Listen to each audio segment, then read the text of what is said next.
Tema pada hari ini adalah melanjutkan seri liturgi. Ini adalah khotbah. Nah, ini satu tantangan tersendiri ya, yaitu mengkhotbahkan khotbah di dalam khotbah gitu. Kita kan seringkali mengatakan ini ya, kita mesti berhati-hati dengan menunjuk kepada diri sendiri gitu ya. Ini di dalam khotbah harusnya kan menunjuk kepada Kristus. Gereja bukan menunjuk kepada dirinya sendiri.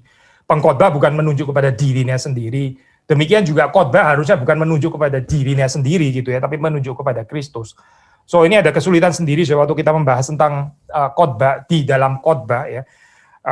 Kita nggak boleh kehilangan perspektif kristologis ya. Di dalam perspektif kristologi ini kita juga mau membahas tentang teologi khotbah pada hari. Tapi sebelumnya mari kita masuk di dalam doa. Tuhan berkati untuk perenungan pada pagi hari ini. Tuhan yang menolong kami meskipun sebagian daripada kami tidak bisa hadir di gedung gereja termasuk hamba-Mu sendiri. Kami berdoa supaya komunikasi ini boleh tetap disertai Tuhan. Tuhan yang berbelas kasihan dan kami semua sungguh boleh mendapatkan berkat yang Tuhan sudah rencanakan, yang Tuhan sediakan, Tuhan mau nyatakan kepada jemaat-Mu. Tuhan menolong hamba-Mu di dalam segala kekurangan, kelemahan, bisa menguraikan firman Tuhan dengan baik. Dan berkati setiap daripada kami yang mendengar. Kami rindu supaya melalui perenungan-perenungan ini, kehidupan atau liturgi kehidupan kami boleh terus dikuduskan oleh Tuhan. Terima kasih Tuhan demi Yesus Kristus, kami berdoa, kami memohon. Amin. Sudah kita membaca beberapa ayat ya, beberapa ayat untuk ya menjadi pendasaran daripada apa yang kita renungkan pada hari ini, yaitu dari Mazmur 19, ya kita membaca Mazmur 19, ayat yang ke-9 dan 10, ayat ke-9 dan 10, saya bacakan, takut akan Tuhan itu suci, tetap ada untuk selamanya. Hukum-hukum Tuhan itu benar, adil semuanya. Lebih indah daripada emas, bahkan daripada banyak emas tua, dan lebih manis daripada madu, bahkan daripada madu, tetesan dari sarang lebah. Lalu Mazmur 119, Mazmur 119, Mazmur yang terpanjang, kita membaca ayat yang 103 ya. Kita membaca, ini adalah Mazmur Torah ya. Betapa manisnya janjimu itu bagi langit-langitku, lebih daripada madu bagi mulutku. Sekali lagi ya, betapa manisnya janjimu itu bagi langit-langitku, lebih daripada madu bagi mulutku. Kita membaca satu bagian lagi, yaitu Lukas 8, ayat yang ke-18. Mungkin kita sedikit melihat di situ ada konteksnya ya di atas, ini kan perumpamaan tentang pelita, ya, sangat mirip dengan apa yang dicatat oleh Matius, yang kita juga sudah khotbahkan di kebaktian 1, sudah bisa melihat di situ ya, itu ayat 16, ayat 17. Nah sekarang kita membaca ayat 18, Lukas 8 ayat 18. Karena itu perhatikanlah cara kamu mendengar, karena siapa yang mempunyai kepadanya akan diberi, tetapi siapa yang tidak mempunyai daripadanya akan diambil juga apa yang ia anggap ada padanya. Demikian pembacaan firman Tuhan. Sekali lagi saya, jadi waktu kita membicarakan ini ya, saya teologi khotbah di dalam khotbah seperti ini, kita nggak boleh kehilangan perspektif kristologi, kita tetap membicarakannya di dalam perspektif doktrin Kristus. Karena khotbah yang baik, khotbah yang berkenan kepada Tuhan itu saya adalah khotbah yang membawa kita untuk bisa melihat kemuliaan Kristus. Kalau kita nggak melihat kemuliaan Kristus, keindahan Kristus, ya the beauty of Christ, the sweetness of Christ, ya itu khotbah yang nggak membawa kemana-mana, saya. Itu cuma perhaps moralistic preaching, ya. Itu cuma ajaran-ajaran moral belaka gitu. Itu mungkin nasihat-nasihat klise yang membosankan dan sebagainya. Dan kita nggak tertarik sudah dengan liturgi yang seperti itu gitu. Liturgi itu seharusnya membawa kita untuk berjumpa dengan pribadi Kristus. Tadi lagu yang kita nyanyikan itu sangat indah ya, saya. Kalau saudara perhatikan ini tipikal lagu, saya kalau nggak salah ingat ya, ini dari tahunnya itu sebelum reformasi ya.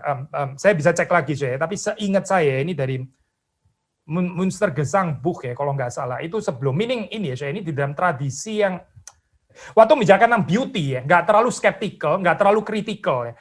Ini di dalam medieval, di dalam medieval itu waktu orang bicarakan tentang keindahan, ya, mereka bisa bicara tentang keindahan alam, keindahan bintang, keindahan matahari, ya, keindahan kalau di Indonesia sawah dan ladang, terjemahannya bagus sekali ya tadi ya, itu sangat kontekstual gitu. Tapi kemudian itu menjadi jembatan untuk kita melihat keindahan Kristus. Jadi saudara melihat di sini ya, keindahan ini bukan sesuatu yang ditakuti sebagai idolatry gitu, sebagai ini bisa membawa kita kepada penyembahan berhala ya, mendistraksi kita untuk melihat Kristus. Makanya di gereja Protestan sangat minim dengan dekorasi gitu ya, saudara tahu. Gereja Reform ya, putih, cat semuanya gitu ya, nggak ada dekorasi gitu, nggak ada ikon dan sebagainya, nggak ada lukisan dan sebagainya. Karena apa saudara? Karena ada laten ketakutan ya, beauty of the world itu bisa mengaburkan kita untuk melihat beauty-nya Kristus itu. Tetapi saudara melihat lagu pre-reformasi ini ya, Tuhanku Yesus ya. Saudara melihat di situ waktu bicara tentang beauty of the world, beauty of God's created world, ya itu terus kemudian menjadi satu jembatan, ya. Bahkan setelah itu direlativisasi, ya, tapi lebih indah Tuhanku Yesus itu. Lebih indah Tuhanku Yesus. Yesus itu indah, lebih indah, justru melalui pengalaman saya terlibat dengan keindahan yang ada di dalam dunia ini gitu. Bukan dengan tidak adanya keindahan, lalu terus kemudian saya jadi melihat keindahan Kristus. Sekali lagi ya, saudara. Keindahan Kristus itu kita dibawa ke dalamnya justru dengan kita melihat keindahan yang ada di dalam dunia ini. Saudara, dimensi estetik ini penting sekali ya, seperti saudara baca di dalam Mazmur 19, Mazmur 119 tadi ya. Itu kan bicara tentang estetik sebetulnya gitu. Lebih manis ya daripada madu. Lebih indah daripada emas tua. Tanpa dimensi ini, saya termasuk waktu kita mendengarkan khotbah, by the way tema kita hari ini kan tentang khotbah ya. Tanpa dimensi keindahan ini, saya itu khotbah itu hanya menjadi ya apa ya, saya ini deklarasi, informasi, transfer knowledge, dan kalau kita hanya melihat di dalam pengertian seperti ini, saya ini menakutkan gitu. Karena seperti dikatakan oleh ini ya, beberapa filsuf gitu, kita kalau nggak hati-hati, power itu bisa knowledge itu bisa dipakai untuk menindas orang lain gitu. Dengan adanya pengetahuan, kita ada pengetahuan, kita lebih well informed ya. Ini bisa kita pakai untuk ridicule orang lain gitu, untuk menghina orang lain, untuk merendahkan orang lain ya. Untuk bahkan mengonfirmasikan ya status kita gitu, yang lebih tahu alias sok tahu sebetulnya gitu ya. Dan membuat kita akhirnya masuk ke dalam satu keadaan yang nggak bisa mengenal Kristus ya, karena Kristus itu nggak bisa tanpa keindahan. So aspek ini ya, saya kalau sudah membaca tentang firman Tuhan itu bukan cuma dibicarakan kebenarannya saja ya, presisinya saja itu bukan nggak penting tentu saja, tapi juga dibicarakan tentang dimensi estetiknya, itu sesuatu yang kita taste ya, sesuatu yang kita itu kecap gitu, sesuatu yang kita rasakan juga, bukan cuma kita mengerti secara otak ya, tapi yang kita juga taste dengan panca indera kita. By the way hari ini kita semua perjamuan kudus kan ya. Perjamuan kudus itu melibatkan indera kita. Gitu. Saudara, aneh sekali kalau kita di dalam perjamuan kudus terus kita malah sibuk memberikan penjelasan intelektual ya tentang apa itu perjamuan kudus, merely penjelasan intelektual. Tapi sebenarnya yang terjadi di sana kan Tuhan itu justru mau melibatkan ini ya bodyliness-nya kita gitu. Saudara makan roti dan anggur, saudara mengecap itu ya. Saya pernah mengatakan, Calvin bahkan menulis di dalam penjelasan tentang perjamuan kudus itu bau rotinya ya. Perhaps juga bau anggurnya. Itu dibicarakan di situ saya, karena ada tempat untuk ini gitu. Ada dimensi estetik saya di sini. Nah, ini saya kita mau terapkan juga, aplikasikan waktu saudara mendengar khotbah. Mendengar khotbah saya kalau nggak ada dimensi kekaguman, ya nggak ada dimensi beauty of Christ, glory of Christ, sweetness of Christ, ya kalau bagian ini nggak ada saya. Ya saya nggak tahu saya kita mendengar khotbah itu bagaimana. Tadi waktu kita membaca ya di dalam Lukas pasal 8 ya, itu menarik saya. Lukas pasal 8 Tuhan Yesus mengatakan ya, perhatikan cara kamu mendengar. Perhatikan cara kamu mendengar. Memang sudah tentu saja kita juga bisa bicara dimensi yang lain di dalam pengertian. Loh Pak, tapi ini ya kalau pengkhotbahnya jelek bagaimana? Kalau pengkhotbahnya nggak ada isinya bagaimana? Kalau dia muter-muter bagaimana? Kalau dia banyak ceritanya daripada penggalian firman Tuhan bagaimana? Ya itu problem lain, betul, saya setuju. Tapi kita coba di dalam hal ini ya, karena ini bicara tentang liturgi kehidupan kan saya. Ini bicara tentang bagaimana saudara mendengar firman Tuhan ya. Nah kita berharap di dalam liturgi yang terjadi pada hari Minggu ini kan seharusnya hadir juga di dalam kehidupan kita sehari-hari ya. Tuhan Yesus Kristus mengatakan ini bukan tentang isi khotbahnya yang ditekankan di sini, tapi cara kita mendengar. Nah, kita kalau melihat ini ya Pak, ini tadi kita akan mengatakan di atasnya itu kan bicara tentang perumpamaan tentang pelita ya. Salt and light yang dibahas oleh Matius itu saya. Cuma di sini nggak ada saltnya, di sini bicara tentang pelita kan. Di sini bicara tentang light gitu. Sebetulnya sama, saya ini perkara saudara baca ayat 16-17 kan sama sebetulnya dengan yang dibahas oleh Matius ya. Tetapi saudara perhatikan ya, setting in book dari Lukas ini taruhnya bukan setelah sabda bahagia. Lukas bukan nggak ada sabda bahagia, saya. Lukas juga ada sabda bahagia meskipun nggak sekomplit Matius ya, tapi dia juga ada tambahan kalimat-kalimat celaka itu kan ya. Dia ada gitu, dia bisa taruh di situ, tapi Roh Kudus nggak memimpin dia untuk taruh di sana. Roh Kudus memimpin Lukas untuk taruh setelah apa sih? Perumpamaan penabur. Sekali lagi ya, Matius juga bukan nggak punya perumpamaan penabur. Matius punya perumpamaan penabur, tapi Matius tidak digerakkan Roh Kudus untuk menaruh bagian perumpamaan pelita setelah perumpamaan penabur.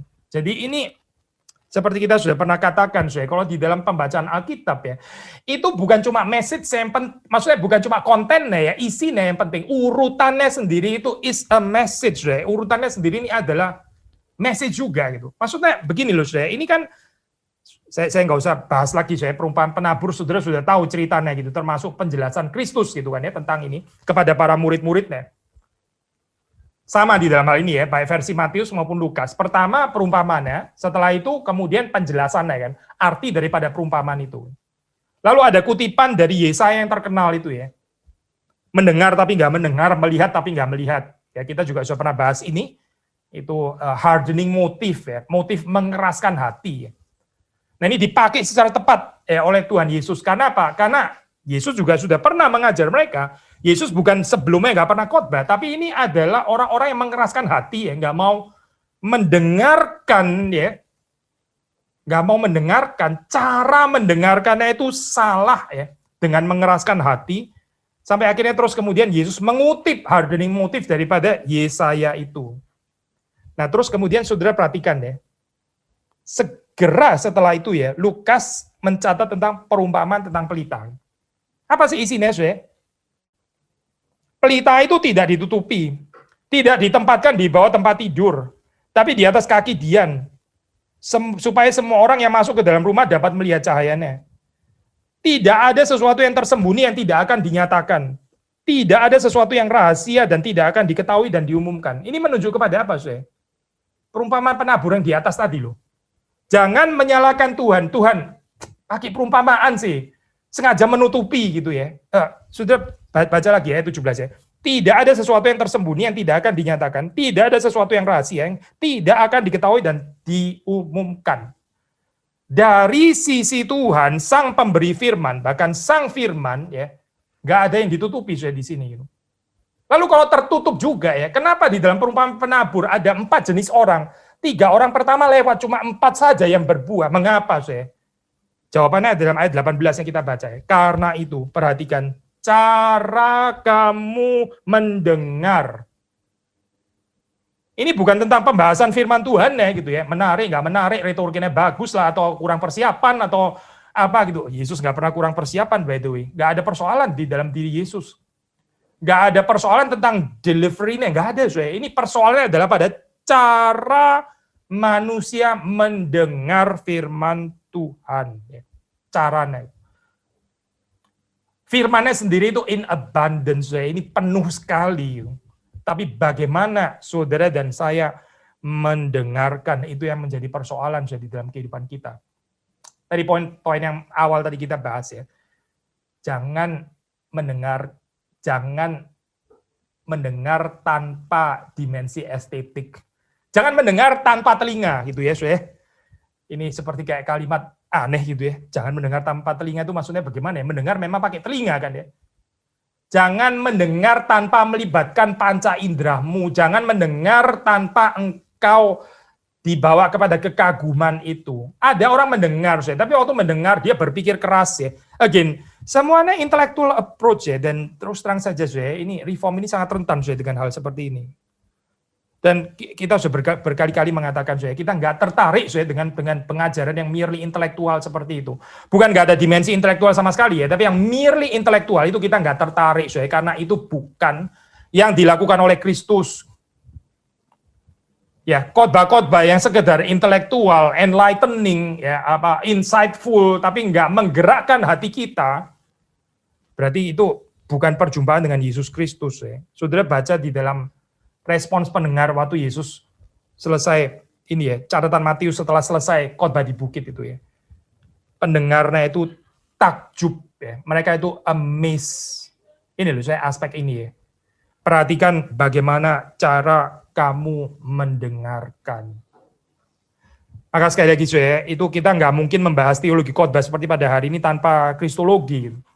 Seperti kita waktu pernah membahas tentang paduan suara ya, core kita mengkaitkannya juga dengan Christ Threefold Office. Di sini kita juga bisa mengaitkannya lagi khususnya prophetic office.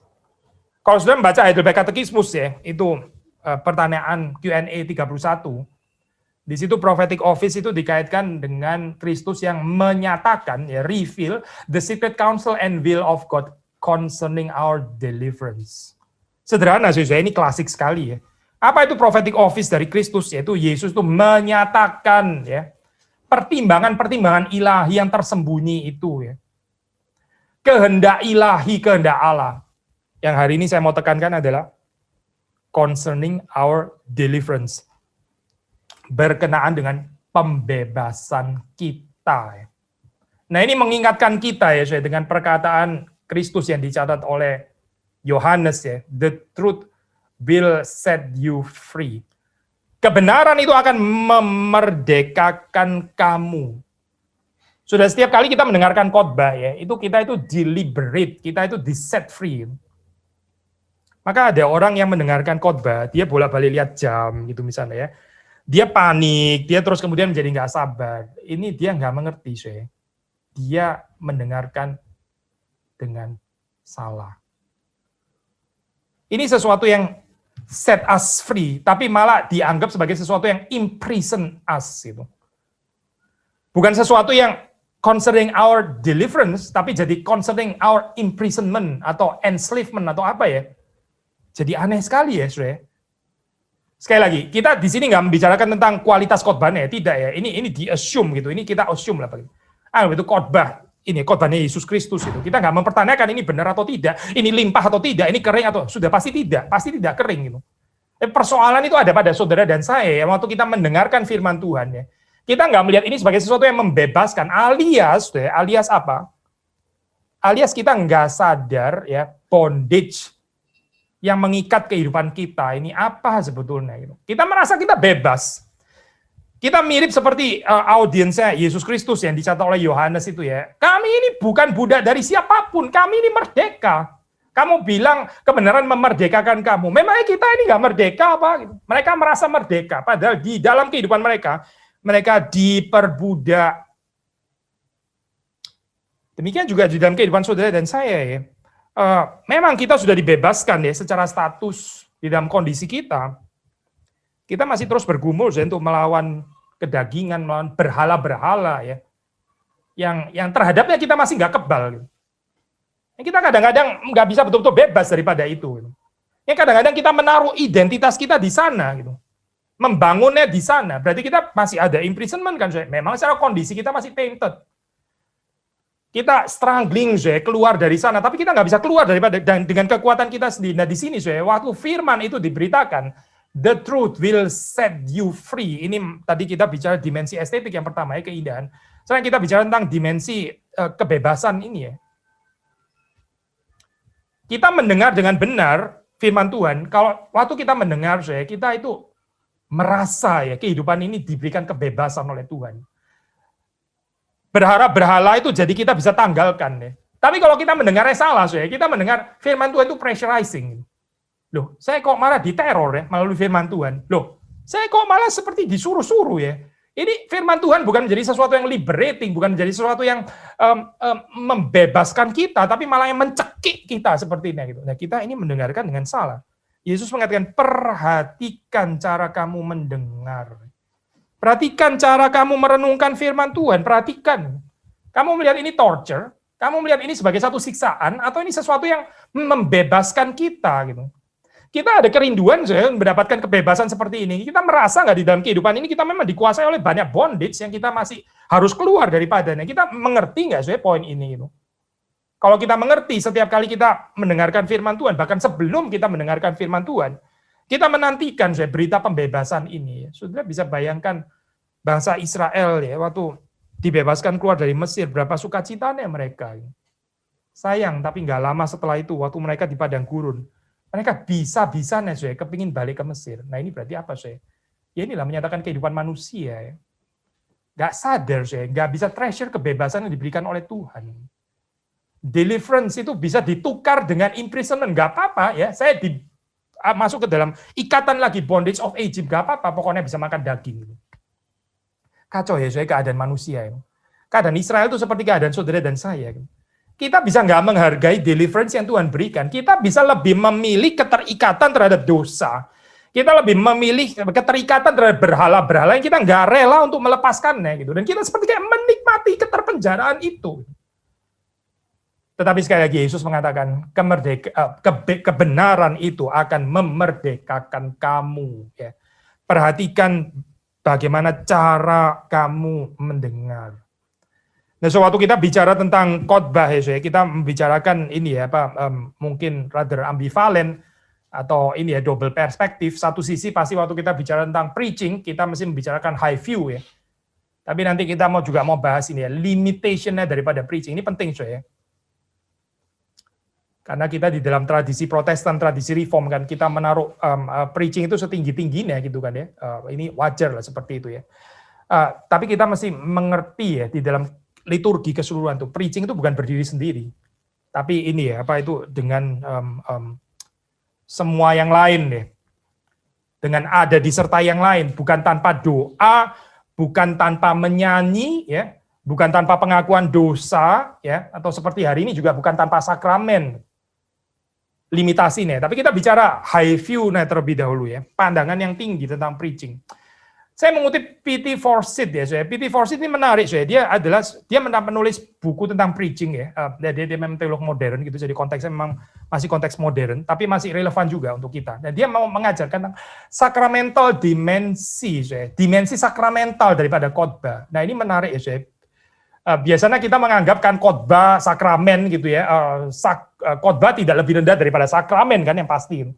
Tapi ini membicarakan sacramental dimension daripada preaching, seperti kayak bukannya kita mesti membahas sakramen dari perspektif khotbah kali ya, lebih cocok gitu misalnya. Tapi ini membahas khotbah dari perspektif sakramen ya. Menarik saya baca kutipannya dalam bahasa Inggris. Nanti saya coba simpulkan saja ini intinya. It is only such an age that could think of preaching as something said. Sesuatu yang dikatakan, something said with more or less force, instead of something done with more or less power. Sesuatu yang dikerjakan, ya, instead of something said.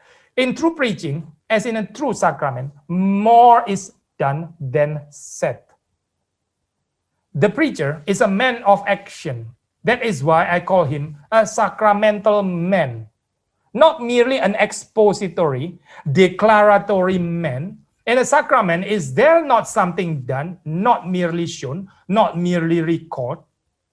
It is no mere memorial. Kita bisa komen beberapa hal, tapi intinya salah satu yang sangat penting di sini dikatakan adalah preaching itu adalah sesuatu yang dilakukan Tuhan, ya, bagi kita. Gitu. Bukan hanya something said, bukan hanya sesuatu itu dikatakan, tapi sesuatu itu dilakukan. Nah ini namanya sacramental dimension. Saudara waktu ikut perjamuan kudus, saudara nggak expect pendetanya terlalu cerewet jelasin, wah panjang sekali gitu ya. Bisa agak bingung saya, ini sebetulnya sakramen atau khotbah lagi atau bagaimana sih sebetulnya gitu ya. Ada orang itu terus pokoknya khotbah terus gitu ya. Mau sakramen pun juga nggak bisa nggak khotbah gitu, nggak bisa nggak hening, pokoknya harus selalu keluar gitu ya kata-kata seperti itu. Aneh sekali, saya pikir orang yang demikian ya, kalau ada hamba Tuhan demikian ya, dia nggak mengerti apa artinya sakramen. Sakramen itu bukan sesuatu yang didengarkan, itu sesuatu yang dilihat. Di dalam hal ini ya, para reformator itu jelas sekali mengatakan ini adalah visible word. Preaching itu adalah apa istilahnya ya? Hearable, ya nggak enak istilahnya kayak gini ya. Kalau preaching itu adalah firman yang didengarkan. Kalau sakramen itu adalah firman yang dilihat. Ini visible words. Ya. Tapi kalau saudara menjadikannya khotbah, ya ini jadi kacau sakramennya gitu ya. Jadi orang nggak diberikan tempat untuk melihat ya, untuk mengecap ya. Lalu kita paksa lagi harus mendengar lagi ya, mendengar perkataan. Ada sesuatu yang indah di dalam sakramen ya, yang melengkapi dari khotbah di dalam hal ini. Dan Forsyth justru mengajak kita untuk memikirkan, mari kita juga bisa melihat keindahan ini juga diterapkan di dalam khotbah, yaitu apa sih? Sekali lagi ya, sakramen itu saudara bukan mendengar, saudara sedang menyaksikan ya, ada perbuatan Tuhan yang diberikan kepada saudara. Tubuhnya yang sudah dipecahkan, darahnya yang sudah dicurahkan, yang membuka perjanjian baru itu bagi kita. Ini dilakukan bagi kita. Jadi Forsyth mengajak kita untuk melihat ini, melihat apa, melihat apa yang Tuhan lakukan di dalam atau melalui khotbah. Instead of saudara hanya mendengar sesuatu yang dikatakan. Memang kita nggak bisa totally exclude lah, to be fair, nggak bisa. Memang saudara mendengar, betul, bahkan juga mendengar sesuatu. Tapi kalau kita cuma mengerti ini saja, ada yang kurang gitu. Kita bisa melihat khotbah itu sebagai satu kesempatan di mana kita kayak duduk di classroom, saudara menampilkan insight-insight, mengharapkan insight-insight baru gitu ya. Nggak jauh beda dengan kebiasaan orang di Athena yang selalu mendengar sesuatu yang baru ya. Gak ada waktu kecuali mendengarkan sesuatu yang baru. Jadi mereka akan cari pengkhotbah yang bisa menghadirkan novelties gitu misalnya kan ya. Tapi khotbah itu bukan itu, bukan itu. Khotbah itu terutama adalah apa yang Tuhan kerjakan bagi kita. Ini something yang sakramental, tanda kutip lah ya. Tanda kutip itu, seperti diajarkan oleh Forsyth. Jadi di dalam hal ini, waktu khotbah itu bukan hanya memberikan kepada saudara informasi-informasi baru, penambahan wawasan atau apa ya, tapi terutama ini adalah perbuatan Tuhan yang diberikan kepada saudara dan saya. Saudara mengerti ini ya, Maria dan Marta yang terkenal itu kan ya, itu precisely yang dimengerti oleh Maria, yang nggak dimengerti oleh Marta. Maria itu mengerti bahwa waktu Yesus datang, dia itu memberikan sesuatu, yaitu firman kepada Maria.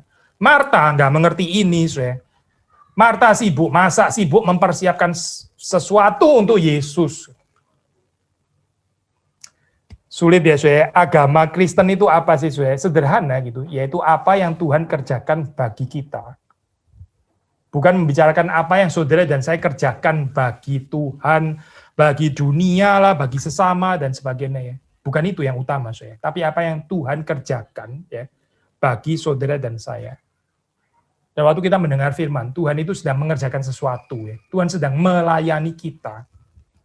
Lalu kita, saudara dan saya, diajak untuk menjadi pasif, ya. Pasif menerima, dilayani, ya. Ditolong oleh Tuhan. Membiarkan Tuhan itu memberkati kita. Ya. Gak seperti Marta, yang buru-buru mau aktif, ya. Buru-buru mau melakukan sesuatu bagi Tuhan. Tapi dia sendiri tidak terlebih dahulu ditolong oleh Tuhan. Dan di dalam khotbah ini, ini keindahannya adalah, saudara sedang dilayani oleh Tuhan. Kita sedang diberkati oleh Tuhan. Dan ini, ya seperti kita tahu, ada anti liturginya tentu saja di luar gitu. Karena liturgi di luar nggak mengajarkan seperti ini. Liturgi di luar ya seperti sudah sering sekali dibahas ya di mimbar GRI Kelapa Gading baik oleh saya atau hamba Tuhan yang lain. Mimbar di luar itu mengajarkan identitas kita itu dibangun berdasarkan apa yang kita lakukan. Bukan apa yang Tuhan lakukan bagi kita, tapi apa yang kita lakukan bahkan juga bagi Tuhan, bagi sesama ya. bagi gereja, bagi masyarakat dan sebagainya. Identitas kita tuh dibangun di sana. Gitu. Jadi ini bentur saya dengan teologi khotbah yang kita mengerti di sini ya. Sakramen di dalam perspektif reform, di dalam perspektif Protestan ya. Kita insist sakramen itu apa sih? Bukan saya mempersembahkan korban ya kepada Bapa, bukan. Sakramen itu bukan itu gitu. Perjamuan kudus bukan itu. Perjamuan kudus itu adalah Bapa memberikan anaknya bagi kita. Bukan saya mempersembahkan korban ya Kristus kepada Bapa, bukan. Ini bukan tentang aktivitas saya. Ini adalah tentang aktivitas Allah yang memberikan kepada saya anaknya yang tunggal. Di dalam khotbah ya, juga seharusnya pengertian yang sama ya. Ini bagaimana Tuhan itu memberikan, seperti Tuhan memberikannya juga kepada Maria ya. Tuhan Yesus mengatakan di dalam kalimat itu, Marta, Marta, kamu menyusahkan diri dengan banyak perkara, tapi hanya satu saja yang perlu. Maria telah memilih bagian yang tidak akan diambil daripadanya. Saudara, kalau kembali lagi kepada Lukas 8 tadi ya, di situ dikatakan ya, ini diakhiri kan dengan kalimat yang menakutkan itu ya. Siapa yang mempunyai kepadanya akan diberi, tetapi siapa yang tidak mempunyai daripadanya akan diambil. Juga apa yang ia anggap ada padanya. Ini bicara apa, saudara? Bicara tentang apa? Ya bicara tentang firman tadi, perumpamaan penabur. Ini kan connected kan semuanya. Cara saudara mendengarkan ya, itu sangat menentukan ya. Apakah kita masih diberikan kesempatan mendengar firman Tuhan atau tidak. Persediaan firman Tuhan ya, maaf pakai istilah ini ya, atau istilah ini ya, the treasure of the word ya, ini apa ini ya, perbendaharaan ya daripada firman Tuhan ini bukan statis ya, bukan gitu. Ini bergerak. Kalau kita menghargainya, Tuhan akan terus memberikannya. Kalau kita salah mendengarkannya, apapun juga akan diambil daripada kita. Orang yang dengan benar mendengarkan firman akan terus diberkati oleh firman. Tapi orang yang salah mendengarkan firman Tuhan, ya sudah, Tuhan nggak harus memberikan firman itu lagi kepadanya. Ini jangan saudara pikir kita ya yang menentukan waktunya kapan kita mau mendengarkan firman Tuhan. Seperti saudara tahu, salah satu kebahayaan di dalam sekarang ini kan COVID ini kan ya kita bisa mendengarkan firman Tuhan at our own convenience ya. Tergantung kita kan ya. Kita di Geri Kelapa Gading, so ya, kita cuma taruh khotbah. Nggak tahu ya kalau minggu, kalau PA memang bisa sampai jam 11, kalau minggu mungkin sekitar jam 9 gitu ya. Kenapa? Bukan karena mau jual mahal, saya bukan gitu. Karena kita nggak mau orang itu terus kemudian mendengarkan firman at their own convenience, terserah lu mau kebaktiannya kapan. Senin juga nggak apa-apa. Kita taruh terus kok sampai Senin, sampai Selasa, Rabu dan sebagainya. Oh tidak, saya tidak. Ini nggak menolong. Bukan karena kita mau jaga dignitasnya GRI Kelapa Gading. Ini bukan tentang GRI Kelapa Gading, saya bukan. Ini tentang firman Kristus yang orang itu harus menghargainya. Ini sama sekali bukan tentang kita. Tentang bagaimana ya kita belajar menghargai kairos yang Tuhan sediakan. So, kembali ya kepada ini perkataan Forsyth ya. Dia mengaitkan preaching ini dengan sakramen. Preaching dikaitkan dengan perjamuan kudus ya dalam hal ini. Kita bisa melihat preaching di dalam hal ini juga sebagai satu penyajian spiritual delicacies ya. Ini seperti kayak roti dan anggur itu kan delicacies ya. Sesuatu yang diberikan kepada kita untuk kita nikmati ya. Preaching juga boleh dimengerti seperti itu. Ini spiritual delicacies. Panggilan hamba-hamba Tuhan itu saya untuk menyajikan makanan yang lezat ini saya. Jangan menyajikan makanan busuk ya, jangan menyajikan makanan 3 hari lalu yang sudah dikerumuni oleh lalat dan sebagainya. Saya itu hamba Tuhan yang tidak mempersiapkan khotbah dengan baik-baik, saya itu menghina firman Tuhan. Panggilan saudara sebagai pendengar ya, panggilan saudara sebagai pendengar adalah menghargai ya, ini spiritual delicacies ini ya. Ini sesuatu yang sungguh-sungguh berharga diberikan Tuhan kepada kita ya. Dan Kalau sudah membaca, yaitu para reformator ya seperti Luther, seperti Zwingli, seperti Calvin, mereka tahu ya bahwa ini adalah harta yang sangat berharga, bahwa ini adalah spiritual delicacies, maka mereka mengkhotbahkannya. Mereka excitedly membahas firman Tuhan dengan segala kelimpahannya, karena mereka sendiri sangat diberkati oleh kelimpahannya. Zaman dulu orang itu bahas ya waktu khotbah ya ayat-ayat yang ngikuti kalender gereja ya. Ada keindahannya juga sih memang ya. Tapi seperti kayak nggak pernah ada khotbah yang komplit gitu ya daripada keseluruhan kitab ya. Yang ada adalah comot-comot ayat-ayat yang so-called ayat emas gitu ya. Tapi Zwingli nggak puas ya dengan itu. Dia mengkhotbahkan Injil Matius. Dia mengkhotbahkan seluruh perjanjian baru. Dia mengkhotbahkan perjanjian baru itu kalau saya nggak salah belajar ya, itu 6 tahun saya. Kadang-kadang saya pikir ini ya saya kita ini dalam kesulitan antara mau mengkhotbahkan detail, tapi detail bisa jangkauannya nggak terlalu banyak kitabnya ya. Tapi kalau mau kitabnya itu kita mencakup banyak ya sudah nggak bisa terlalu detail sekali gitu kan ya. Tapi orang itu dapat satu paket. Zwingli itu mengkhotbahkan perjanjian baru itu 6 tahun saya, 6 tahun di Grossmünster di Zurich ya. Dan Calvin sudah bisa baca sendiri ya listnya itu kitab-kitab yang dia pernah khotbahkan. Hampir semuanya dia khotbahkan saya. Itu kita nggak ke Uber ya saya kalau ngikutin jadwalnya Calvin mengkhotbahkan ya. Ini salah satu yang menggerakkan saya secara pribadi. Makanya kita KU1, KU2, KU3 ini semuanya kita pakai lain deh saya. Ini pembahasan firman Tuhan. Mengapa? Bukan karena kita mau tunjukin bahwa ini loh kita bisa menyajikan. Bukan itu saya, karena saya merasa kita ini terlalu lambat menyampaikan firman Tuhan. Terlalu lambat, terlalu lambat. Terlalu pelan, terlalu pelan. Terlalu miskin. Gak bisa memberikan yang selimpah-limpahnya. Terlalu pelit di dalam memberitakan firman Tuhan. Kalau kita lihat listnya Calvin, dia umur gak panjang-panjang banget loh, Tapi memang kita juga gak bisa menandingi dia. Kenapa, Karena Calvin itu khotbah tiap hari. Jadi Senin dia khotbah, Selasa khotbah, Rabu khotbah. Kita kan nggak ada kebaktian setiap hari kayak begitu Memang di Geneva juga bukan kebaktian tapi itu seperti kayak theological lecture atau apa gitu. Tapi dia buka setiap hari ya. Setiap hari dia ada PA dan setiap hari dia khotbah gitu ya. Dan minggu juga tentunya gitu, beberapa kali. Gak bisa sih, nggak mungkin ngejar Calvin gitu ya. Tapi kita juga bukan sedang dipressurize oleh Calvin. Again, ini firman Tuhan tadi kita bicara ini sesuatu yang membebaskan. Kalau kita challenge di dalam hal ini ya, kita ini ter-challenge itu. Karena ada ya orang yang menghargai kelimpahan firman Tuhan seperti itu dan mereka membagikannya gitu di dalam segala kelimpahannya.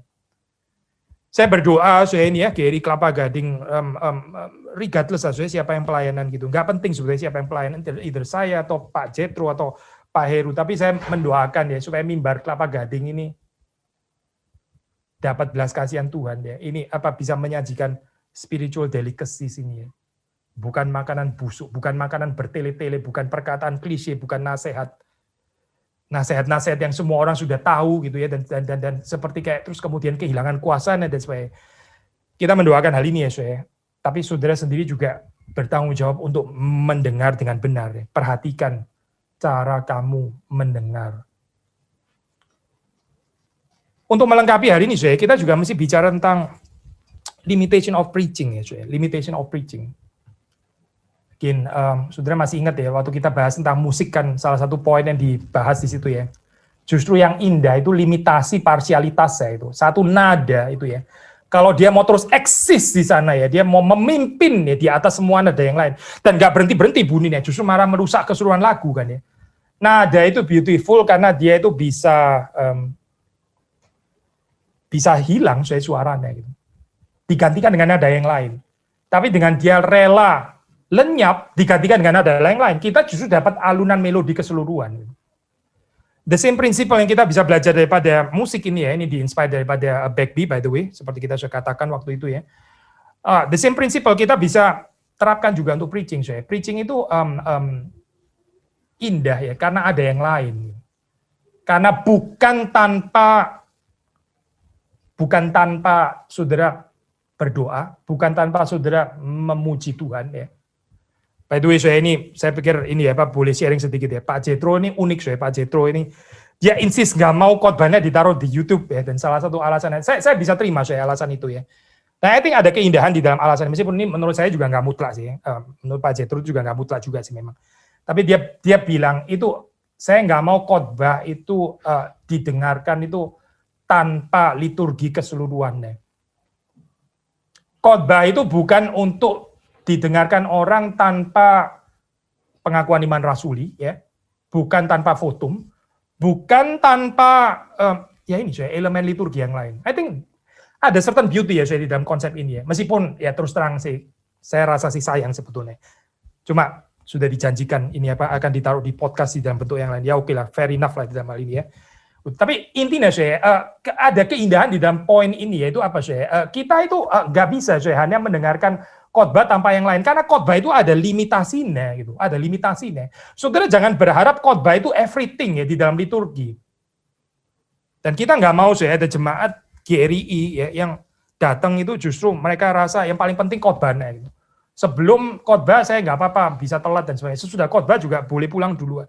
Dia nggak mengerti soal liturgi reform. Dia nggak mengerti berarti itu. Khotbah itu bukan berdiri sendiri. Dan di sini saya Calvin dibandingkan dengan Luther ya, dia itu sadar ya ini apa limitasi daripada preaching. Ya. Kalimatnya terkenal ya, seringkali dikutip itu. Dia bicara waktu saya pertama kali datang di Geneva ya. There was preaching and that was all. There was no reformation. Calvin bilang, waktu saya datang cuma ada khotbah. Khotbah itu cuma, kalau menurut Calvin, itu bukan reformasi, cuma khotbah saja. Gitu.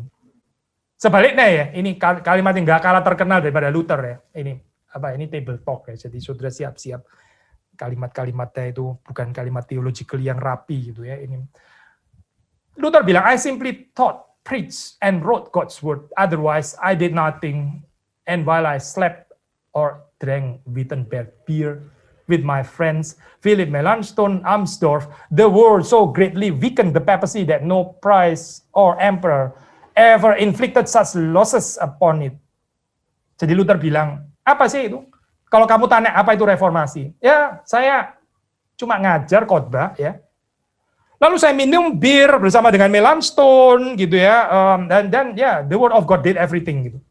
I did nothing ya, I did nothing. Calvin nggak akan setuju saya dengan kalimat ini ya, saya bukan karena dia nggak mau setuju dengan Luther gitu ya, ego bukan. Tapi bagi Calvin kalau cuma preaching saja gitu ya, ini belum reformasi. Gitu. Dan saudara membaca di dalam cerita di Geneva ya, itu betul-betul mereka memastikan ya, bagaimana penduduk kota Geneva itu juga ditegur saya kalau nggak menghidupi evangelical faith ya. Wah ini untuk apa telinga modern seperti kayak terdengar wah sangat teokratik ya, ini seperti kayak apa ya negara teokratik atau bagaimana gitu ya. Jadi itu konsistori itu bisa keliling-keliling saya anggota konsistori itu melihat lu hari Minggu kok lu bisa ada di tavern gitu ya di jam kebaktian, tavernnya kok buka gitu misalnya, wah bisa kena disiplin gereja gitu. Menakutkan deh saya ini apa tinggal di Geneva pada zaman itu gitu. Tapi kita bisa melihat positifnya ya. Bagi Calvin ya, nggak cukup hanya dengan khotbah saja. Kita nggak bisa mengerjakan seperti kayak di Geneva, bagaimana Calvin mengerjakan waktu itu ya. Nah, ini salah satunya ini seri pendalaman Alkitab saya ini kita seri pendalaman khotbah ya. Kita salah satunya mau take care bagian ini ya. Partially saja saya bagian kecil. Kita mau make sure saudara itu resepsinya itu benar gitu ya waktu mendengarkan khotbah. Bukan karena kita mau ngecek apa ini ya berapa sekedar mengecek berapa banyak sih saudara bisa mengerti ya kelimpahan khotbahnya hamba Tuhan di GRI Kelapa Gading, bukan itu saya, tapi di dalam pengertian saudara itu membawa pulang apa gitu, apa yang saudara bawa pulang yang saudara pikir itu mengubah kehidupan saudara, ini penting saya bagian itu dijaga gitu. Karena khotbah seperti ini ya saya kita betul-betul nggak tahu loh saya resepsinya, Tuhan saya tahu memang, tapi kita bukan Tuhan, kita nggak tahu gitu. Gereja itu harusnya mengerjakan bagian ini juga, saya mengerjakan apa bagian untuk juga bisa cek ya resepsinya orang terhadap khotbah itu seperti apa. Di dalam zaman Puritan saya orang setelah kebaktian ya, lalu mereka mendiskusikan firman Tuhan, termasuk juga di situ hamba Tuhan itu memastikan itu jemaatnya itu meresepsi khotbah itu dengan benar gitu. Jangan khotbahnya apa dibawa pulangnya apa gitu ya. Ada orang itu sangat kreatif ya. Waktu dengar khotbah, tapi akhirnya waktu pulang dia bawa message yang lain. Yang sebetulnya bukan itu loh yang dikatakan di dalam khotbah. Jadi ini bagian yang penting saya. Calvin saya sangat menyadari bahwa preaching ini limited. Ini bukan everything, certainly bukan nothing sih memang. Tapi juga bukan everything, dan I think it's a beautiful principle ya. So, kalau kita bisa menempatkan ini secara proporsional seperti ini. Bahkan Alkitab sendiri ya, Yakobus 1 ayat 23, Yakobus 1 ya, sudah membaca. Ini ayat yang terkenal ya. Juga memberikan limitasi terhadap mendengar firman. Saya bacakan ya ayat yang terkenal ini. Sebab jika seorang hanya, dia pakai istilah hanya loh, hanya mendengar firman saja, sudah ada hanya, ada saja lagi dalam bahasa Indonesia ya. Jadi mendengar firman itu menurut Yakobus itu hanya dan saja, berarti bukan everything kan sudah di sini. Hanya mendengar firman saja dan tidak melakukannya.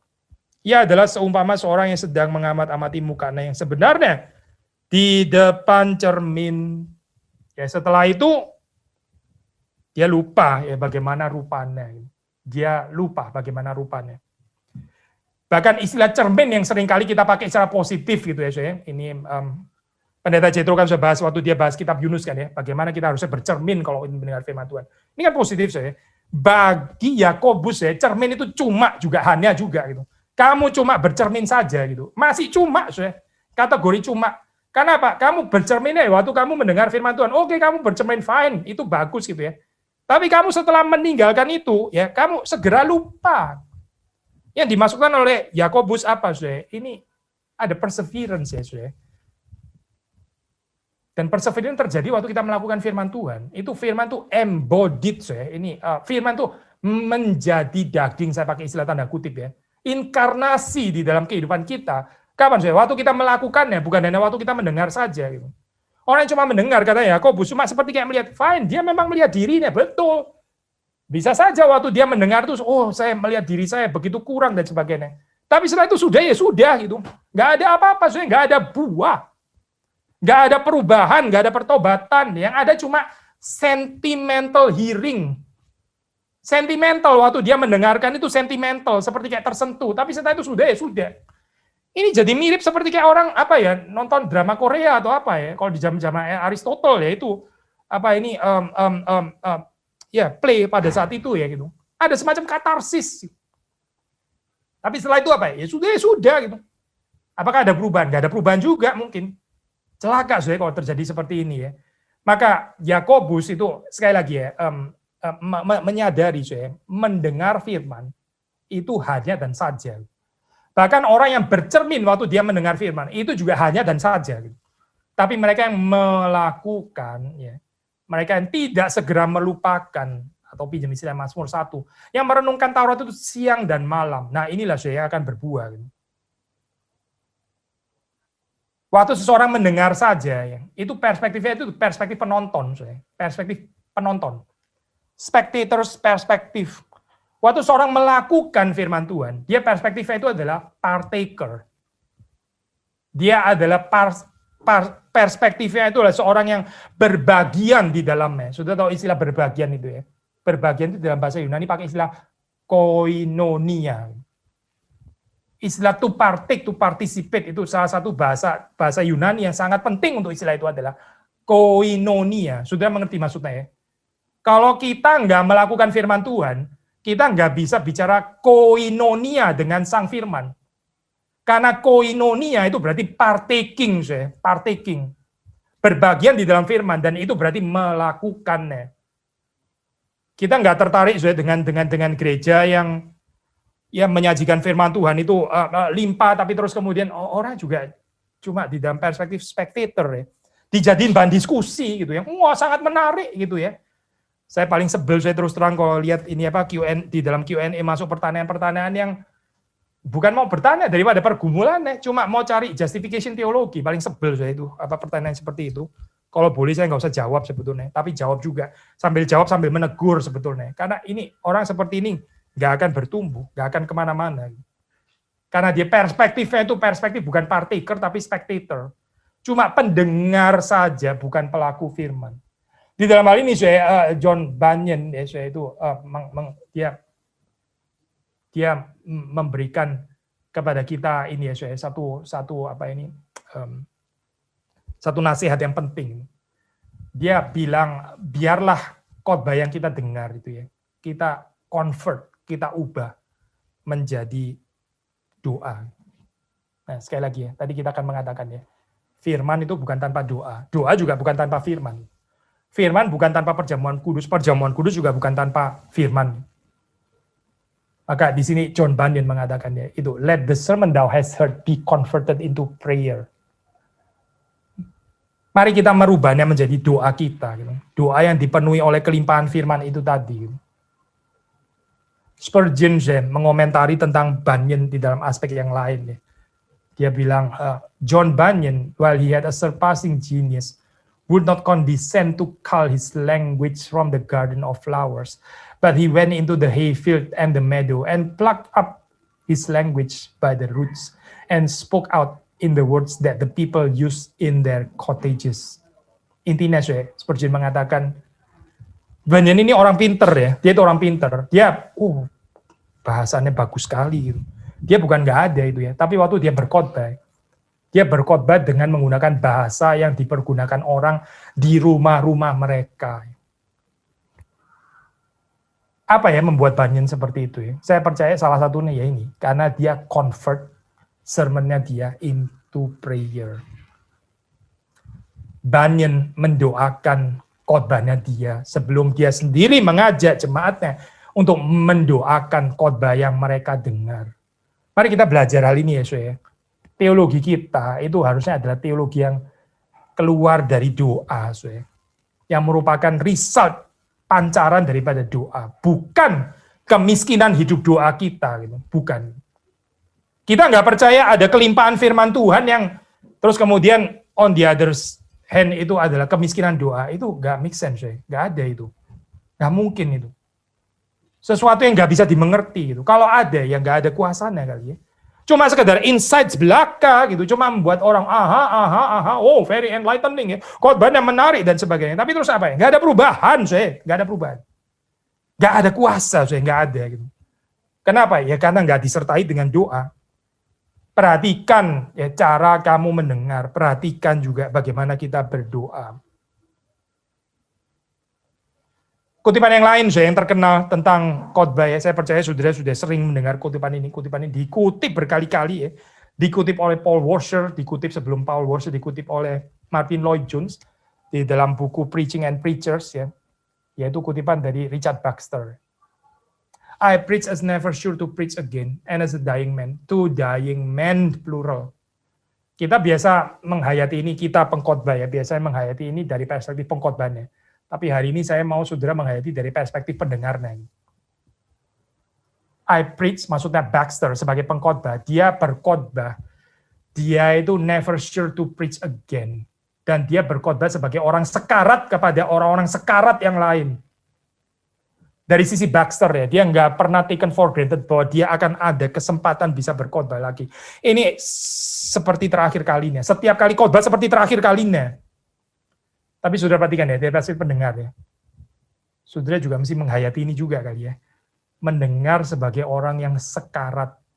Orang sekarat waktu dia diranjang kematian, dia bicara. Dia pasti bicaranya itu pasti yang penting kan, saudara. Gak mungkin orang diranjang kematian terus dia ngomong yang bukan-bukan gitu ya. Gak mungkin dia tanya, itu bola bekel yang beli 30 tahun lalu itu harganya berapa ya kira-kira? Terus kemudian dia belum dijawab, dia mati.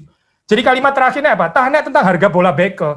Kok nggak lucu banget ya orang kayak gini? Nggak penting banget kalimatnya gitu. Lucu ini seperti ini gitu.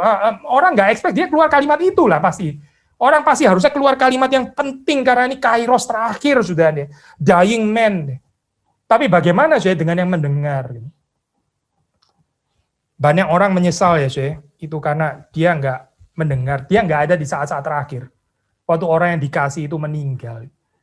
Orang yang dikasih meninggal, dia berharap, saya kalau tahu sore ini meninggal, gitu misalnya, saya harusnya bersama dengan dia, gitu, dan juga mendengar suaranya untuk terakhir kalinya. Ada banyak orang menyesal, saya.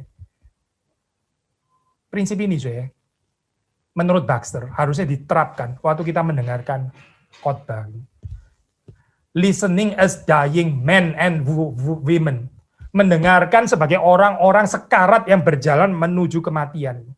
Ini terakhir kali. Seolah-olah ini adalah terakhir kali. Seperti terakhir kali mendengarkan firman Tuhan. Supaya apa, saudara? Supaya kita mendengarkan dengan keseluruhan hati kita. Gitu. Sekali lagi ya, tadi saya mengutip ini, saudara, bukan mengutip, saya menjelaskan. Ya ini loh, keadaan COVID ini loh, saya listen to at your own convenience gitu ya. Dengarkanlah khotbah, dan banyak sekali kok ini apa menaruh di YouTube gitu ya. Mau khotbah kapan saja, saudara bisa mendengarkan. Saudara satu hari mau ikutin khotbah yang mana sih, saudara? Saudara yang raja. Ya, saudara adalah yang raja. Saudara bukan orang yang akhirnya jadi menghargai lagi kairos yang diberikan Tuhan, tapi saudara yang menetapkan, saudara yang sovereign, saudara yang berdaulat. Kita nggak bicara kedaulatan Tuhan, kita bicara kedaulatanku di sini. My sovereignty. I am the one who choose when and where to listen to the word of God. Saya, bukan Tuhan yang memberikan kairos, tapi saya yang menentukan. Kacau balau saya ini, kehidupan seperti ini ya. Kita nggak bertumbuh akhirnya. Kenapa? Ya karena kita nggak memperhatikan bagaimana cara kita mendengar. Perhatikan bagaimana cara kamu mendengar. Perhatikan kairos yang disediakan oleh Tuhanmu. Waktu saudara datang beribadah ke gereja, ya datang secara fisik ya, saudara mendengar itu secara communally ya. Saudara nggak bisa pilih kan, ini bukan gedung bioskop yang saudara bisa pilih mau jam berapa terserah saya ya, ntar setiap jam juga ada gitu ya. Karena kebaktiannya setiap jam ada, atau setiap 2 jam sekali. Saya bisa datang kapan saya. Oh tidak, saya ini saudara mendengar itu bersama-sama. Dan saudara submit ya to God's time. Saudara belajar untuk menghargai kairos yang disediakan oleh Tuhan. Saudara bukan yang berdaulat. Saudara bukan yang memilih. Saudara yang dipilih oleh Tuhan. Terakhir saya, ini konsep positif. Setelah itu kita akan masuk dalam anti liturgi seperti biasa ya. George Whitefield, dia mengatakan kalimat seperti ini, satu sermon ya, yang enggak offense, itu poor sermon.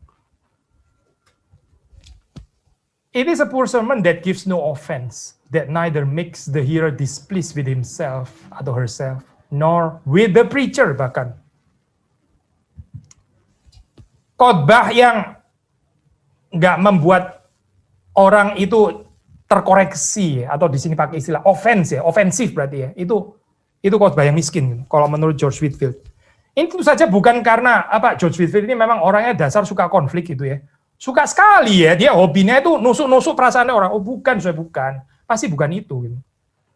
Tapi waktu kebenaran itu diberitakan ya, waktu garam itu saya menyentuh kita yang ada luka, mana mungkin saya nggak ada peri itu, mana mungkin.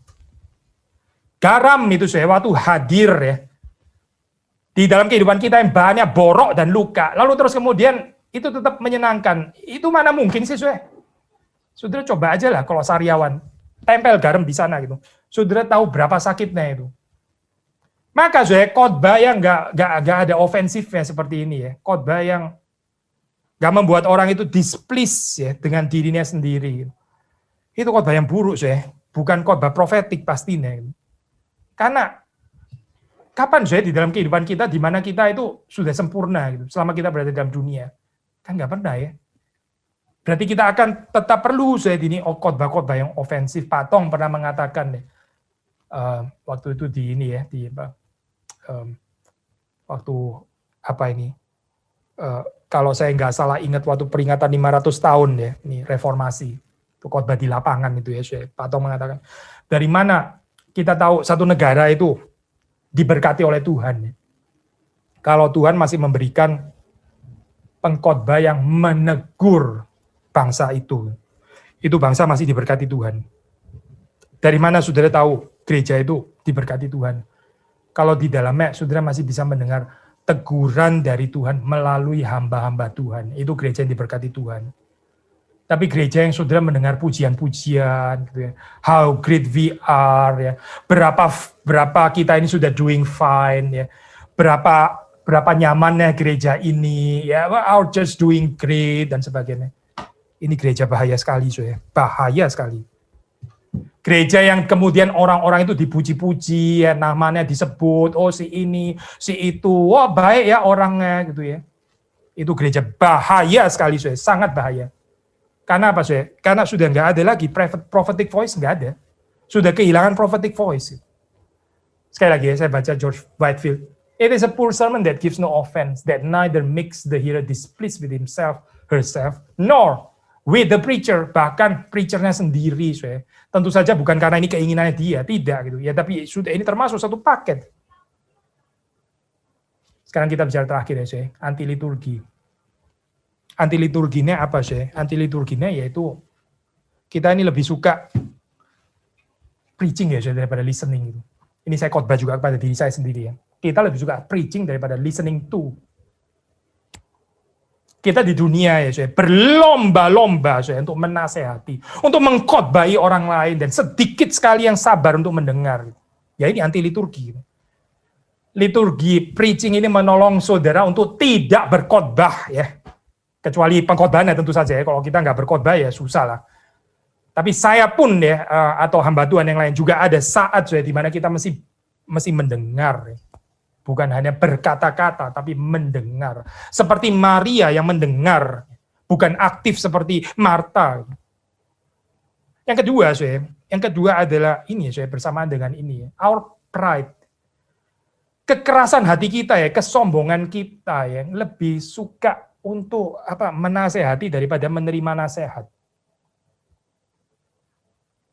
Lebih suka, lebih menikmati kalau kita itu memberi nasihat kita diterima daripada kita menerima nasihat. Ada ego ya, ego. Kronis ya, laten di dalam kehidupan kita ya. Kalau diberitahu oleh orang lain itu ya, kita nggak senang gitu. Kenapa saya mesti diberitahu gitu? Memang saya nggak tahu apa? Apa saya goblok mesti dikasih tahu gitu? Kenapa saya di lecture? Saya mau lecturing orang lain, bukan saya di lecture. Waduh, saya ini kesombongan kayak begini ya. Semua kita punya. Kita lebih suka menggurui orang lain daripada orang lain memberitahu kepada kita. Kita merasa kita digurui, dan itu nggak menyenangkan untuk kita. Ini anti liturgi kan sebetulnya gitu. Apalagi yang ketiga, ini ya, isi practical tip ya. Ini nggak ada effort to think, nggak ada apa ini namanya. Nggak ada usaha ya untuk melihat kompleksitas kehidupan ini ya, membacanya di bawah terang firman Tuhan, dan bahwa pembacaan ini nggak instan. Saudara diajak berpikir. Saya pernah bicara ya kepada saudara, saya sebel kalau di dalam seminar setelah 2 jam terus kemudian ada tanya Pak, bolehkah Pak isi seminar tadi ya yang 2 jam itu, tolong disimpulkan 1 kalimat saja gitu, 1 kalimat saja, boleh nggak? Isi pentingnya apa? Itu orang yang malas mendengarkan, orang yang malas berpikir. Saya jawab, boleh nggak Pak, tolong 66 kitab di dalam kitab suci ya. Coba Bapak ganti 1 kalimat saja, apa coba itu? Kalau gitu ya nggak usah ada 66 kitab, nggak usah ada expository preaching, nggak usah ada pembahasan yang panjang lebar, seperti nggak perlu gitu ya. 1 kalimat ya, sudah khotbah, nggak lebih daripada 1 menit. Ada orang itu nggak mau berpikir, dia nggak mau rumit, sudahlah kasih tahu kita practical tip aja. Saya mesti ngapain? Apa? Kasih tahu. Apa? Gereja perlu apa? Saya mesti persembahan. Ayo, saya persembahan, nggak ada persoalan. Gereja perlu apa? Saya kasih, saya bisa. Tapi tolong jangan terlalu cerewet, jangan ngajak saya berpikir. Kasih 1 kalimat saja, selesai. Ini anti liturgi seperti ini ya. Calvin mengatakan when there is no understanding, nggak ada edification. Kalau nggak ada understanding, nggak ada pembangunan, nggak ada. Nggak ada orang dibangun, itu nggak ada. Nggak ada orang yang bertumbuh dewasa tanpa pengertian, itu nggak ada. Understanding itu sangat penting, dan kita di sini bertumbuh juga di dalam pengertian kita. Yang berikutnya, anti liturgi yang lain, yaitu saya susah pakai istilahnya, non-vulnerable listening, apa ya ini ya, mendengarkan dan memberi diri itu kalau bisa tetap utuh gitu, selective listening. Waktu kita mulai offended, kita shut down langsung gitu. Kita, sudah, saya nggak mau dengar lagi gitu.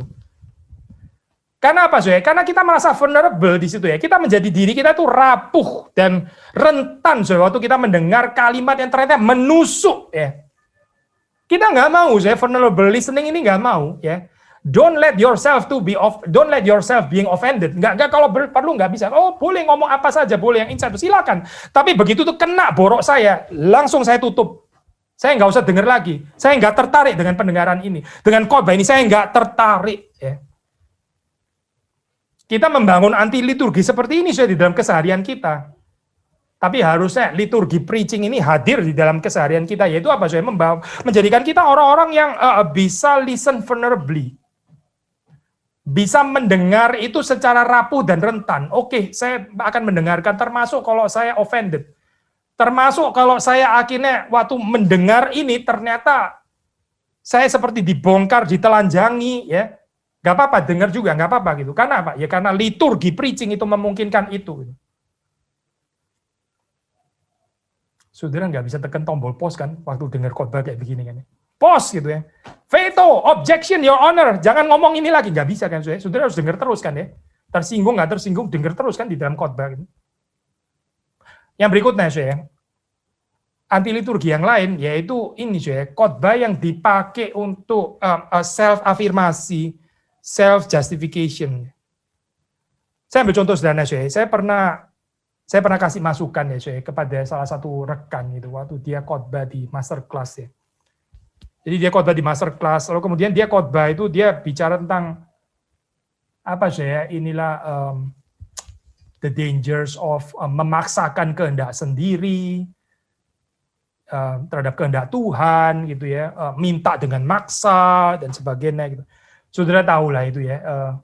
Dan itu di masterclass ya. Lalu membahas kerusakan teologi yang seperti itu. Terus saya telepon, saya ingatkan, ini ya, kamu bahas kayak begini ya. Pertama, ini yang datang semuanya orang reform gitu. Dan likely, nggak ada yang punya teologi seperti itu. Mereka nggak perlu teguran itu.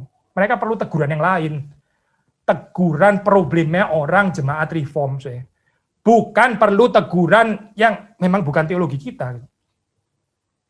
Jadi ini khotbah ya, kalau kita salah mengkhotbahkan dan salah meresepsi juga, ini bisa jadi self afirmasi loh Anggaplah misalnya ya, katakanlah ini jemaat Kelapa Gading ya, katakanlah nggak ada yang punya isu dengan doa yang memaksa Tuhan gitu ya, saudara katakanlah sudah tahu itu ya, sudah ngerti lah. Tapi saya terus kemudian khotbah itu panjang lebar saya bahas itu. Kira-kira waktu saudara dengar, saudara akan dengar seperti apa? Saudara akan mendengar seperti apa? Saudara akan berpikir, bersyukur ya, saya bukan orang seperti itu. Itu gereja lain. Perlu bertobat gitu. Saya adalah orang yang tidak seperti yang dikatakan. Alangkah celakaannya saya khotbah seperti ini. Makin khotbah, makin bawa jemaat jadi self-righteous. Khotbah bukan membawa bertumbuh, ya makin menyerupai Kristus, tapi makin mengukuhkan ya status quo. Bahaya sekali saya khotbah seperti ini gitu. Maka saudara jangan nggak seneng ya, kalau saudara dengar khotbah terus kemudian ternyata itu adalah kelemahan jemaat kita sendiri. Ya memang kita harus dengar yang seperti ini, saudara. Kecuali saudara mau model khotbah yang self afirmasi. Sambil mendengar, bersyukurlah GRI nggak seperti itu. Itu bukan GRI. Bersyukur GRI nggak begitu. Bersyukur GRI lebih baik. Bersyukur karena GRI lebih dekat kepada Tuhan dan sebagainya. Ini khotbah yang membawa kemana ya, saudara? Khotbah yang membawa kepada kesombongan rohani sebetulnya. Bukan khotbah yang membawa kepada pertobatan. Bersama dengan ini anti liturgi yang lain yaitu ini unprophetic preaching ya. Singkat saja ya unprophetic preaching itu menegur atau menghibur di saat yang salah. Saya bukan mengatakan memang selalu menegur dan menegur terus nggak ada penghiburan, bukan ya. Tapi kita bisa menghibur di saat yang salah, kita bisa menegur di saat yang salah. Ada orang yang nggak bisa membedakan kapan saat mesti menegur, kapan saat mesti menghibur ya di dalam hal ini. Unprophetic preaching. Nabi-nabi palsu itu saat di mana mereka harusnya menegur, tapi mereka menghibur. Jadi kacau, Termasuk juga ini ya, nasihat-nasihat klise yang sebetulnya orang nggak perlu dengar lagi karena itu bukan saatnya. Bukan nggak boleh ada ulangan ya, tapi bukan saatnya. 2 poin lagi, idealis preaching, non-incarnational preaching, ya. Saya baru baca satu buku menarik, ini buku eklesiologi ya, itu ditulis kira-kira tahun 2000-an. Lalu dia mengatakan kalimat seperti ini, banyak eklesiologi modern itu membicarakan tentang ideal eklesiologi. The church itu harusnya itu seperti apa gitu ya. Tapi sedikit yang membicarakan sinful concreteness atau concrete sinfulness of the church here and now. Nah, ini eklesiologi yang promising sebetulnya. Yang membicarakan apa The weakness of the church sekarang bukan cuma bicara blueprint cetak biru eklesiologi, ya ini gereja harusnya itu kayak begini, harusnya. Gitu. Tapi membicarakan sekarang, ya ini sekarang persoalannya gereja itu apa sebetulnya gitu. Now, sekarang apa konkretnya? Persoalannya di mana? Pergumulannya apa gitu ya? Kekurangannya di mana? Ketidakmiripannya dengan Kristus itu apa? Nah, ini eklesiologi yang promising seperti ini, Saudara. Bukan bicara utopian eklesiologi ya, bukan bicara tentang eklesiologi nanti seharusnya menjadi bukan karena tempatnya sih by the way ya. Ada tempatnya, tapi kalau semuanya ini ya ini nggak profetik berarti gitu. Coba perhatikan ini ya, Saudara, Pak. Ada beda nggak sih? Ini apa? Pengkhotbah di Perjanjian Lama itu ya. Nabi-nabi itu ya. Dibanding dengan penasehat-penasehat yang kita sudah tahu semua ya. Dulu itu ada acara ini ya, kalau sudah umuran saya ada acara Ria Jenaka ya, sudah itu Ria Jenaka. Terus kemudian terakhir setelah lucu-lucu itu si Semarnya muncul ya, memberikan nasihat-nasihat. Biasanya waktu Semar muncul itu sudah boleh dimatiin lah, TV-nya boleh dimatiin karena sudah nggak menarik lagi. Nasihat-nasihat termasuk ini ya, wejangan-wejangan Orde Baru ya waktu itu gitu. Wah, sudah nggak menarik sama sekali. Ini sudah selesai lah acaranya gitu. Ada bedanya nggak sih model nasihat-nasihat seperti ini dengan pengkhotbah di Perjanjian? Sangat ada bedanya pengkhotbah di Perjanjian Lama. Mereka selalu bicara ini ya, apa sinful concreteness atau concrete sinfulness ya dari bangsa Israel pada saat itu. Mereka khotbahnya itu nggak pernah ngawang-ngawang di atas itu, nggak ada itu. Khotbah idealis itu nggak ada. Terakhir perhatikan ya, anti liturgi, moralis preaching, Christless preaching. Saudara nggak dibawa untuk melihat Kristus yang mengampuni kita, ya, yang berbelas kasihan kepada kita, yang mencintai kita. Ya. Tapi saudara dibawa untuk bagaimana menjadi orang-orang yang lebih baik. Saudara dibawa menjadi orang-orang yang lebih lagi bersungguh-sungguh. Ya. Saudara dibawa menjadi orang-orang yang lebih saleh, bahkan katakanlah ya. Tapi saudara nggak mendengar tentang Kristus di sana. Nggak ada Kristus yang mengasihi saudara. Nggak ada Kristus yang menerima saudara. Dan nggak ada Kristus yang joyfully invite, mengundang kita untuk mengikut dia. Nggak ada, saudara. Nggak ada Kristus di situ. Ini anti liturgi, saudara. Karena apa? Ya karena di dunia juga seperti ini. Jangan salah loh, saudara. Di dunia itu banyak sekali loh moralis preaching. Mereka nggak buru-buru amat lah di dalam hal ini. Di dunia juga mengajarkan kebaikan kok, betul gitu. Tetapi apa sih? Tetapi ini bukan Christian preaching. So, mari sekali lagi ya kita merenungkan bagian ini dan waktu sebentar saudara lagi jamuan kudus, ingatlah ya apa yang Yesus Kristus berikan kepada kita sebelum kita akhirnya terus kemudian di challenge ya, diundang dan kita datang joyfully untuk bersekutu, partake ya, bersekutu dengan pribadi Kristus. Kiranya Tuhan memberkati saudara-saudari sekalian. Mari kita masuk dalam doa. Tuhan berkati apa yang sudah kami dengar dan Tuhan hidupkan bukan hanya pada hari Minggu tapi di dalam keseharian kami. Dan kami bersyukur hari ini ada kesempatan kami dijamu oleh Tuhan. Bukan kami yang menjamu tapi kami yang dijamu. Bukan kami yang mengundang tapi kami yang diundang oleh Tuhan. Dan Engkau memberikan kepada kami bukan makanan yang basi, bukan makanan sisa-sisa, tapi Engkau memberikan kepada kami tubuh dan darah-Mu sendiri. Kami bersyukur Tuhan untuk cinta kasih Tuhan, untuk pengorbanan Tuhan. Engkau memberikan yang terbaik yang Tuhan bisa berikan kepada kami. Kami mau menerimanya dengan rendah hati, dengan sukacita. Di dalam nama Tuhan Yesus Kristus kami bersyukur. Amin.